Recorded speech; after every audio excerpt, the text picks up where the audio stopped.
themselves one heck of a chance of returning there at the end of this season.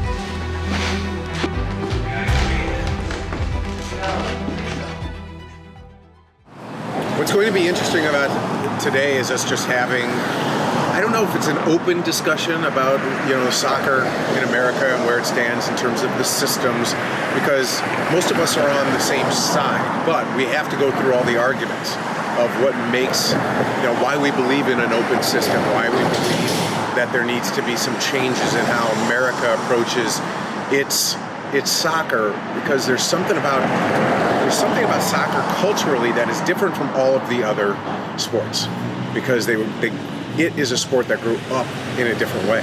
So we might all be wanting to push in basically the same direction. So we understand that might feel like it's a closed conversation, but it's about how did we get to this point? What are the barriers that we still see? And there's shades of gray of that.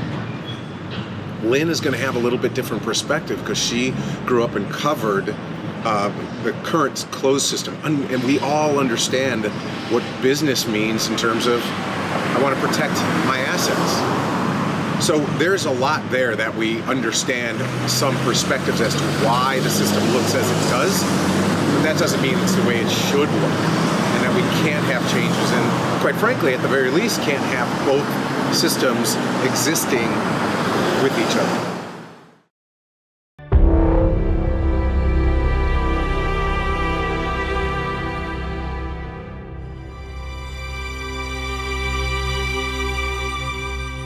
Welcome to this discussion about the state of professional soccer in America. Open system versus closed, franchise versus independent clubs, community versus market. All of those things we're going to be discussing as a whole. And we've got some good voices to be able to help us through that. Kind of all pushing from basically the same side of our viewpoint, but that doesn't mean that we don't come in with different reasons or different perspectives of where professional soccer is in America at this time, what we could do to strengthen it, to change it, reinforce it, to get more out of it. I want to pose this first to you, Josh, is the idea of scale of 1 to 10. Where do you think American professional soccer is in terms of how strong it could be?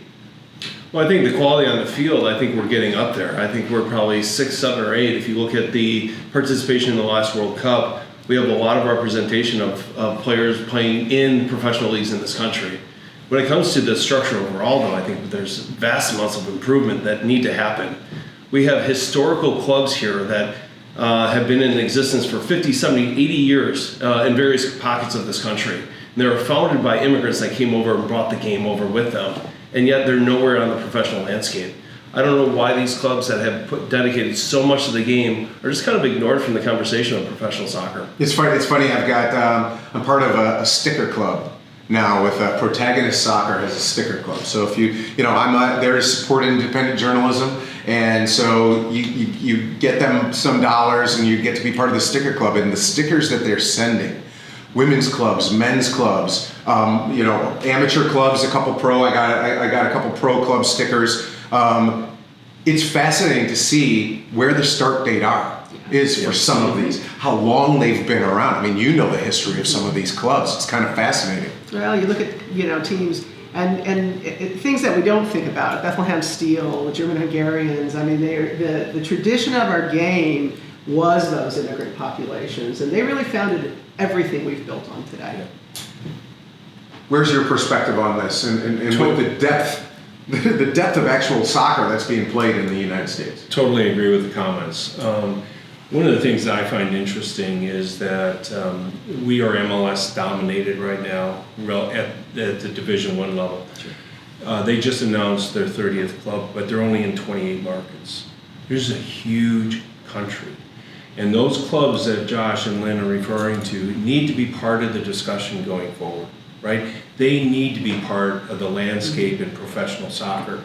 And the open system, there's a lot of room in this country for the closed system and for the open system. There's no reason why there can't be a pyramid of the open system that includes these clubs that have been around for some 100 years. Yeah. And Alex, you've actually seen from both sides there. You've been able to see it from your coaching on one side. You've played, you're coaching in other levels. So you see that all these other clubs, these other shields that are out there, the depth of talent that is available.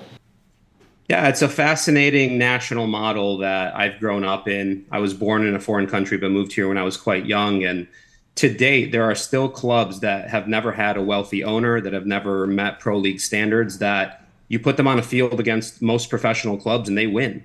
And they have dedicated, loyal, loving fan bases. They have incredible atmospheres. They have an inviting, barbecue after the fact, and it feels amazing. So something needs to change. Somebody needs to step up and create an opportunity for clubs like that to really have more than just the U.S. Open Cup. It's great that we have one tournament that's open, but if there was a league structure that also mirrored the rest of the world, those clubs could have a genuine opportunity to advance.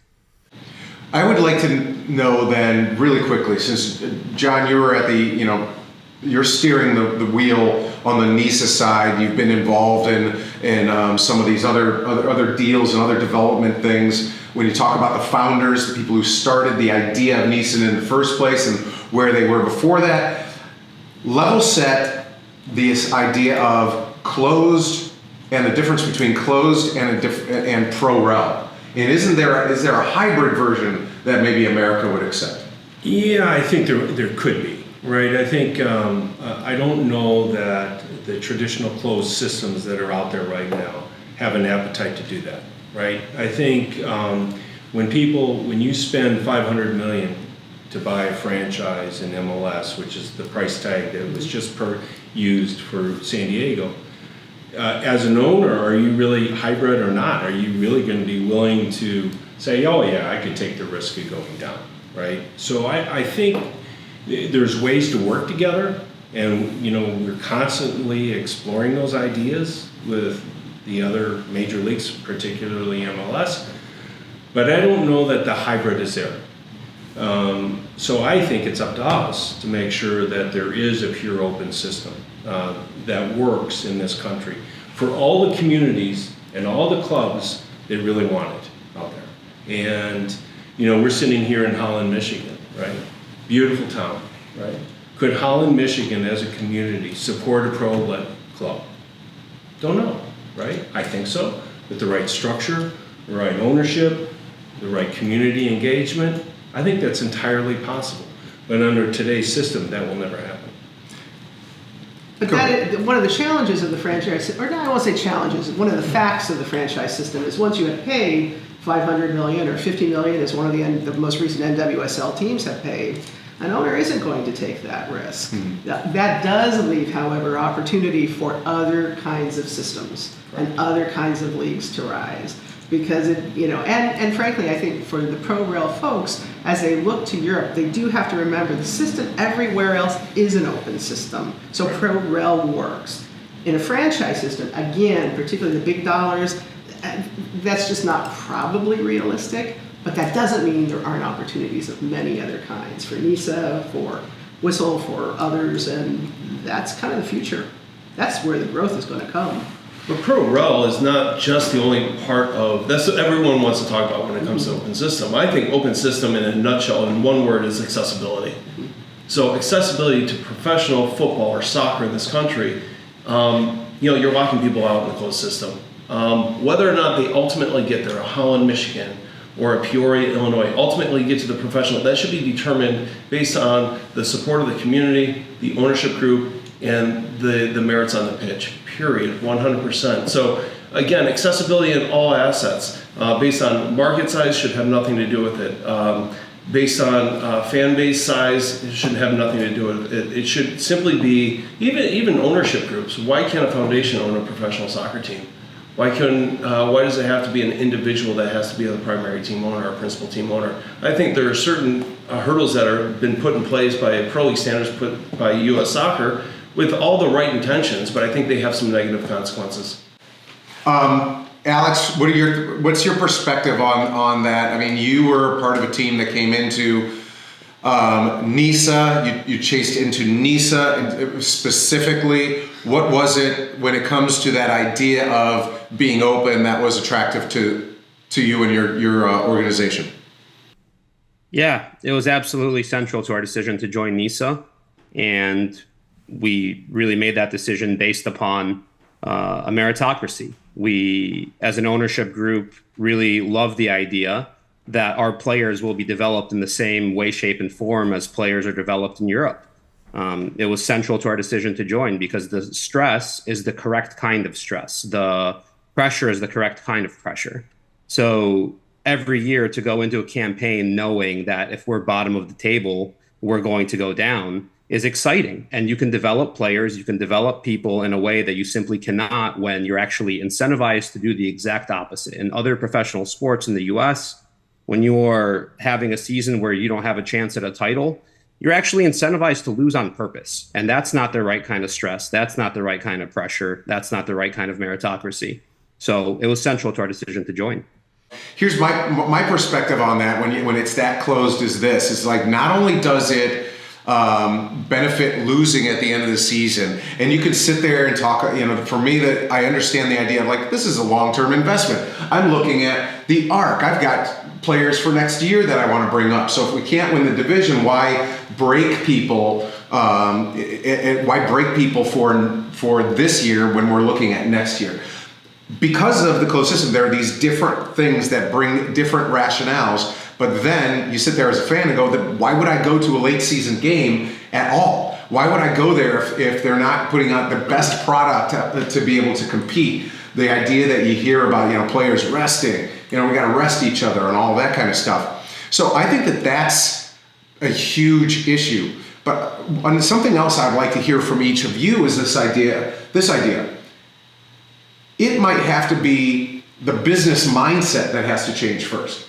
Because no owners in their primary businesses that got them to be, have the capital to support a club, none of them would sit there and say, well, I want to put myself in a position that if we don't do well at this quarter or year over year, that we'll drop down. So there's such a business mentality that is applied, that is overlaid. I don't think you could ever get rid of that, and I think that's going to be a big issue for ever getting over that hump. If I could, there are many American owners that own clubs in Europe, right? Which is part of the open system. So education of those owners is important, making them understand the system. Going back on Alex's point for a second about the stress on players, it is a great point. If we ever want to be the best in the world, we have to have that stress every week on our players. It's the mental stress that creates the best players. You look at this World Cup team that we just put out on the pitch, most of those players are playing in Europe and have been since they were 14 or 15 years old because they understand the stress of the game. So I think if we want to be the best, we have to have some type of open system in this country to develop the best players. I've got two friends that we just introduced to World Soccer this year that they're right now seeing how exciting it is even at the end of the season because the relegation fights. And even if it's not the relegation fights, maybe it's like the level down and you've got the playoffs for the promotions. But it just keeps going all the way to the end. I mean, like the most boring place to be is 9 or 10 in the table. Where you're not going to get up any higher at this point, but you're not in danger of dropping down. But that's such a small sliver, and they might be playing somebody that's fighting for it. So now they got a target. They still have a target on their back, or they could play spoiler. There's just this whole thing. It's totally new for them. Absolutely, and it's what we need to get to here. I mean, first of all, that also drives. We talk about business.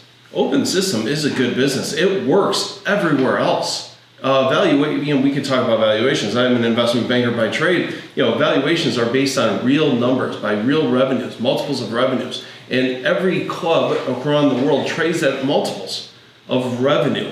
And it depends on, historical reference on where you finish in the table. So again, you're buying in on the risk. Here, we're not buying in on the risk. They're buying in on some future promise that the franchise fees are going to go up and they're going to be distributed amongst the closed system members of that league.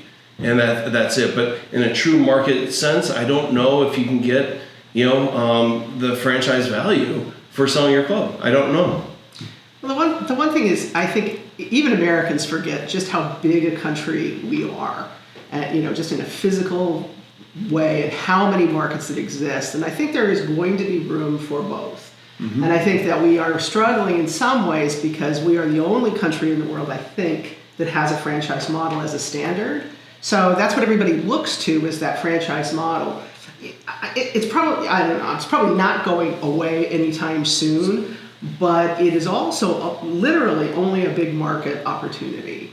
And I think that's where the open system really has enormous opportunity, because those small to mid-sized cities, they are everywhere in this country. We're now talking literally hundreds of, not markets, but communities. Mm-hmm. And that is the basis of the European model in many ways, is you are a community team, even if you are a big team. Liverpool is a community team. And people Americans have a tendency to forget that. So the opportunity for what the open system can deliver is very large. The franchises don't eliminate that in any way. But I think Americans love the underdog story. Absolutely. So I think they will embrace the small communities, Absolutely. whether they're part of it or not. Mm-hmm. As you watch a small community from the middle of the Plains states make a run in the Open Cup. We haven't talked about the Open Cup, but that's the only thing that's open in this country, is that one tournament, and I think we have to preserve that as best we can. Last question of this segment. I want to start with you on this question, Alex, is about the growing popular movement of people, that more and more people, and I've seen it, I'm definitely, everyone at this table has seen it, that are actually for this idea of pro rel, at least specifically in the world of soccer. What have you seen in your market, in your area of the country, people who are supporting your organization as you are now born and grow? What kind of support have you seen for that kind of world, especially knowing that you've got a club nearby that was in Nisa with us, that jumped up to the next level, USL Championship, and maybe they see that as, oh, well, there's already flexibility. If you're good enough or you get enough money, you can go. Of course, that's still like, you got to be able to go through a brick wall, and you better hope that there's space for you and not another club around and all of those things. What are you seeing in the people that you talk to that support your club? And has television, the TV shows that we've got right now, two critical ones, Wrexham and Lasso, helped change any of that perspective? Well, Lasso is a tremendous disappointment to me, because no matter what, I'm going to be called Ted Lasso when I go overseas. So that's a difficult one. But overall, it's a very interesting time, because you have dreamers, you have people that look abroad and see how things are structured, and they want to enjoy the same thing domestically. And as it stands, there are really limited opportunities to get to experience that kind of a joy. Nisa is really a shining light that is growing towards a functional system that will allow that. So in the meantime, clubs like ours have, yes, we've joined Nisa, but we're also getting creative. We're finding ways to make it a meritocracy. We're challenging local clubs to play us for large cash prizes, to give them a chance to win something.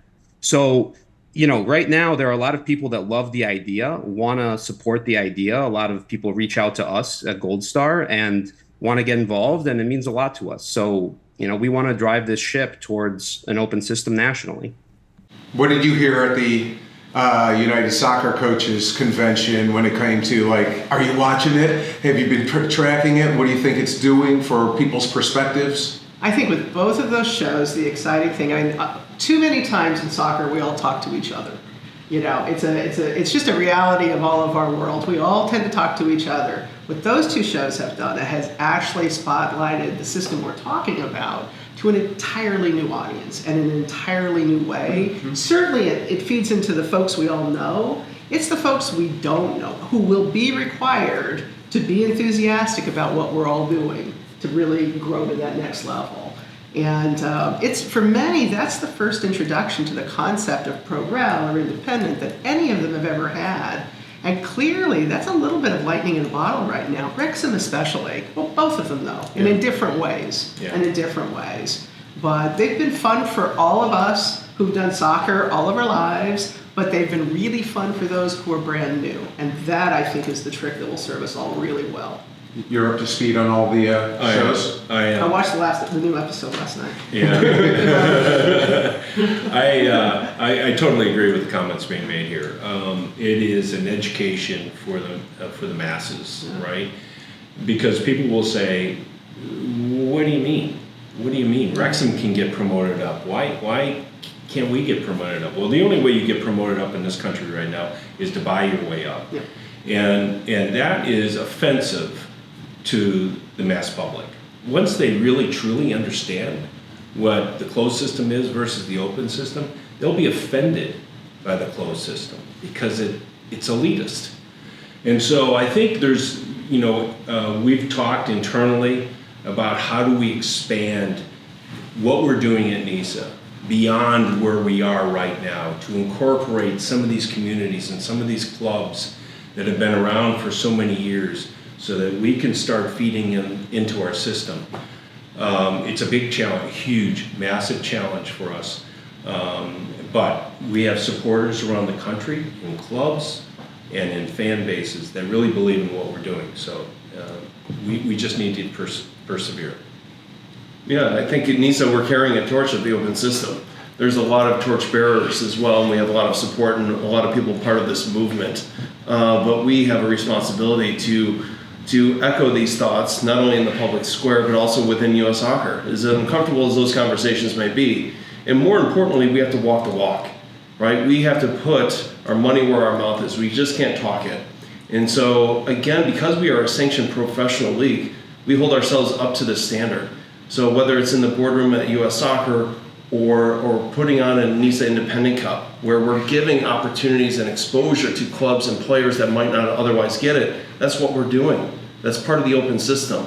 Whether it's doing solidarity payments, because at the end of the day, all of this, the open system is about cooperation among leagues and federations and clubs.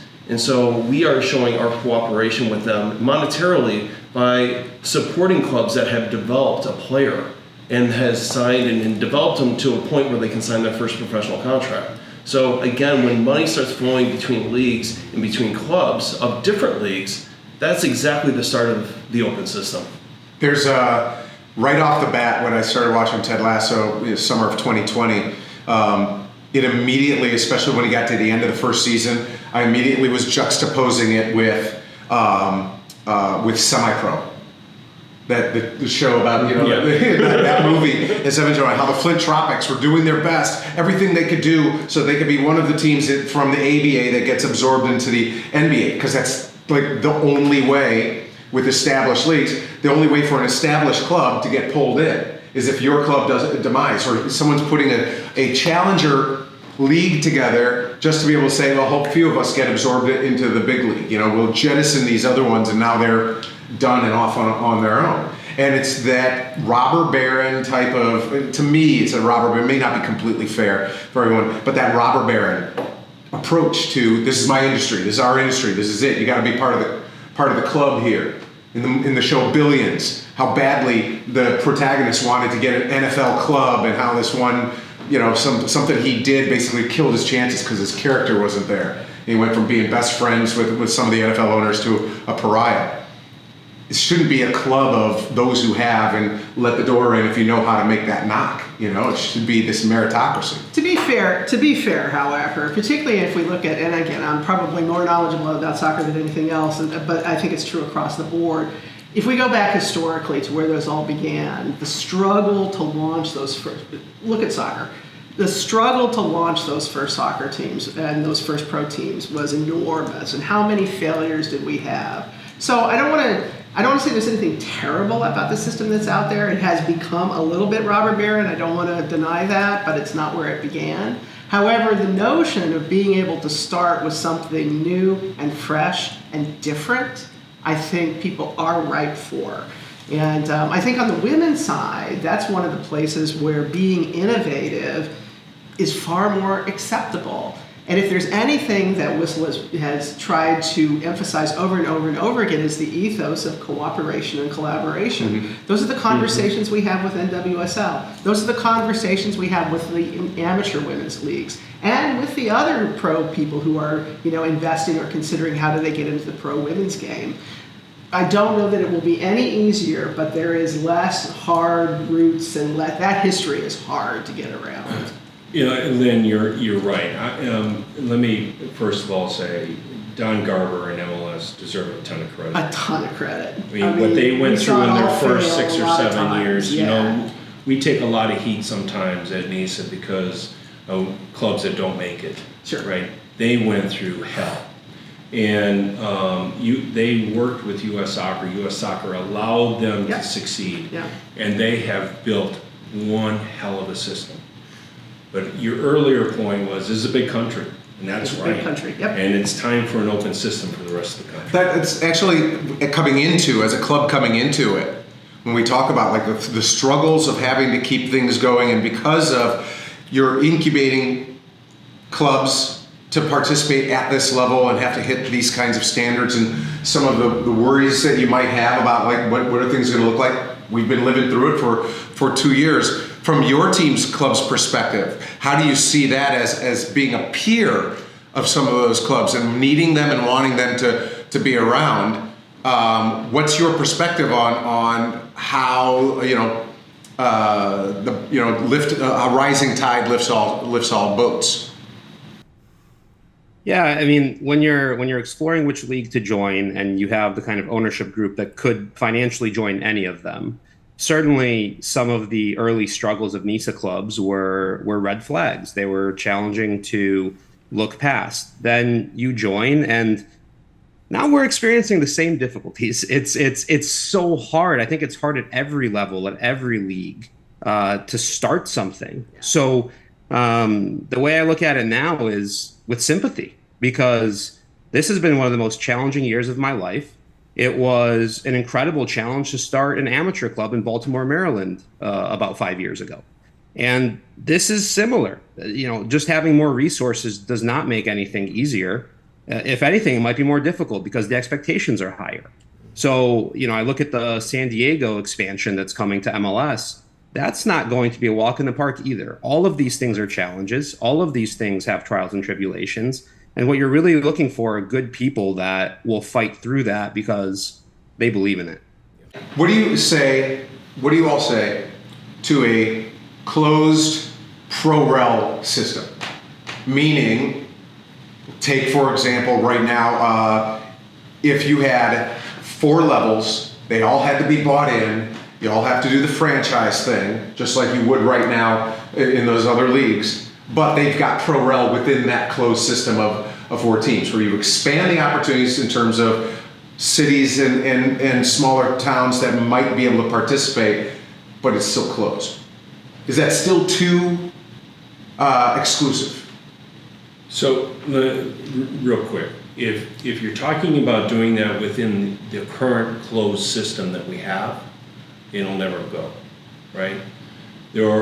Because of reasons that we've mentioned, people have spent too much money to be where they are, and they're not going to acquiesce on that.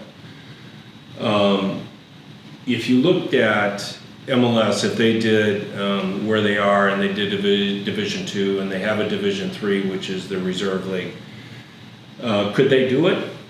Yeah, potentially, but that is a big pull. If they were to do it, and they were able to do it successfully, and this is years from now, it would still be very limited in the scope, because how many markets are they really going after, right? I think the open system where we can attract the rest of the country, the 90% or 95% that they don't cover, is how you're going to be successful. I really think it would, even a closed pro-rel system, which is not all of the attributes of an open system, it's just one of them, doesn't fulfill all of the things that we really needed to fulfill. I would encourage that conversation, though. Let's, the fact that if MLS starts talking about that, that's not a bad thing for this country. Right.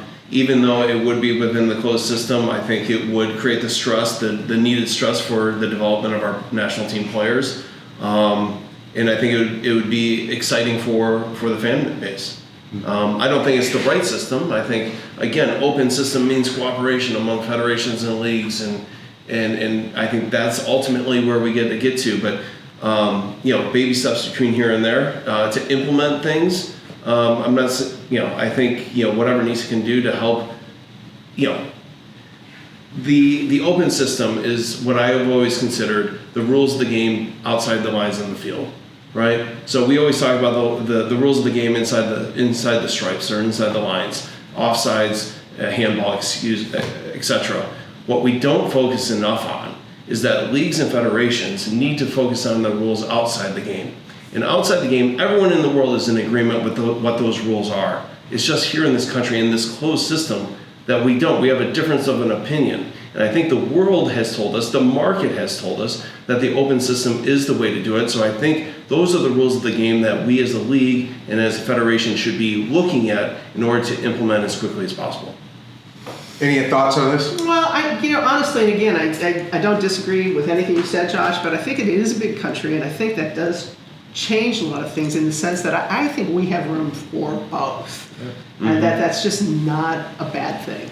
And I think I don't believe there will likely be ever again another Division I men's league like MLS that's franchise-based in all likelihood. I think anything else coming up is likely going to be some new or different model than what exists today, or maybe there'll never be another Division I men's league. Who knows? Well, no, I shouldn't say that. Will always be. Hope springs eternal for many. But the point simply being is that we have an opportunity that there's no country in the world has, which is there can be different systems that all work.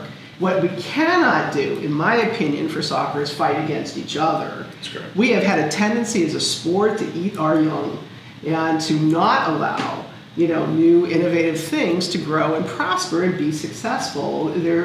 I just think we can have an abundant mentality and that we all can win out of that. And I feel like that very much on the women's side. That's pretty idealistic, but on the other hand, it is a big country. We all want to be successful on the field. We all want to be successful, at our bank accounts, and there's just a lot of pieces that need to go into this. The sad part for me is when folks are trying to crush each other.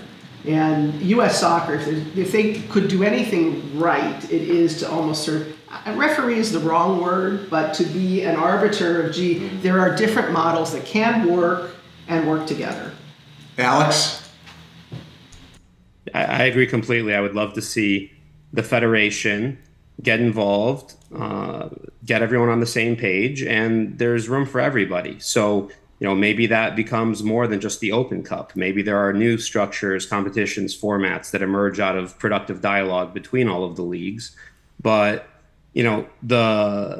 the closed open system that was the crux of this conversation is certainly an improvement over the current one. It's not the end all be all, but it is an improvement. And I recognize that would be also very exciting for U.S. soccer. It would be, that step